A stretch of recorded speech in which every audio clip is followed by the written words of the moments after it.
अपना दल और सपा का एक सीट के चलते टूटा गठबंधन। अखिलेश यादव ने खुद कर दिया ऐलान, अपना दल से नहीं है गठबंधन। अपना दल ने भी अलग चुनाव लड़ने का कर दिया ऐलान। लोकसभा चुनावों से पहले सपा से एक और सहयोगी अलग हो गया है। कुछ दिनों पहले ही राष्ट्रीय लोकदल सपा से अलग हुआ था और अब अपना दल कमेरावादी का गठबंधन भी सपा से टूट गया। समाजवादी पार्टी के अध्यक्ष अखिलेश यादव ने ऐलान कर दिया है कि यूपी में सपा और अपना दल कमेरावादी का गठबंधन टूट गया है।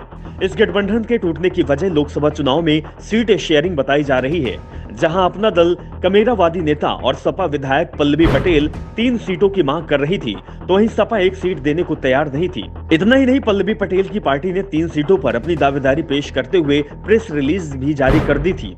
अपना दल ने जिन सीटों का जिक्र किया था उसमें पूर्वांचल की मिर्जापुर, फूलपुर और कौशाम्बी लोकसभा सीट थी। हालांकि इसी बीच अब सब कुछ क्लियर हो गया है, जब सपा ने मिर्जापुर से अपना प्रत्याशी उतार दिया। माना जा रहा कि इस वजह से भी अखिलेश और पल्लवी पटेल के बीच का गठबंधन टूटा है। पूर्वांचल की अहम सीटों पर माना जाने वाला मिर्जापुर लोकसभा क्षेत्र में 5 विधानसभा आती है।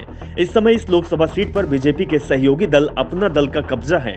पिछले 2 चुनावों में इस सीट पर अपना दल की मुखिया अनुप्रिया पटेल सांसद है। अनुप्रिया पटेल ने इस सीट पर बड़े अंतरों की जीत दर्ज की थी। 2 लाख से भी ऊपर का अंतर है। इस समय अनुप्रिया पटेल मोदी सरकार की कैबिनेट में मंत्री भी हैं। मिर्जापुर लोकसभा सीट को फिर से बीजेपी ने अपना दल के लिए भी छोड़ा है। मिर्जापुर लोकसभा क्षेत्र में 5 विधानसभा की सीट आती है। इन सभी सीटों पर एनडीए का ही कब्जा है। यहाँ 96 से अपना दल की रिंकी कौल, मझावा से निषाद पार्टी के विनोद कुमार बिंद, मिर्जापुर से बीजेपी के रत्नाकर मिश्रा, चुनार से बीजेपी के अनुराग सिंह और मड़िहान से बीजेपी के रमा पटेल विधायक हैं। अपना दल ने जो दूसरी सीट मांगी थी वो फूलपुर की सीट थी और सबसे बड़ी बात तो ये है कि इस सीट पर पल्लवी पटेल खुद चुनाव लड़ना चाहती थी। प्रयागराज जिले की फूलपुर लोकसभा सीट 1952 से ही अस्तित्व में है। इस सीट पर बड़े बड़े नेता चुनाव जीतकर संसद में पहुंचे, जिसमें से पूर्व प्रधानमंत्री जवाहरलाल नेहरू, ज्ञानेश्वर मिश्र, विजया लक्ष्मी पंडित, वीपी सिंह, कमला बहुगुणा, अतीक अहमद और यूपी के डिप्टी सीएम केशव प्रसाद मौर्य का नाम है।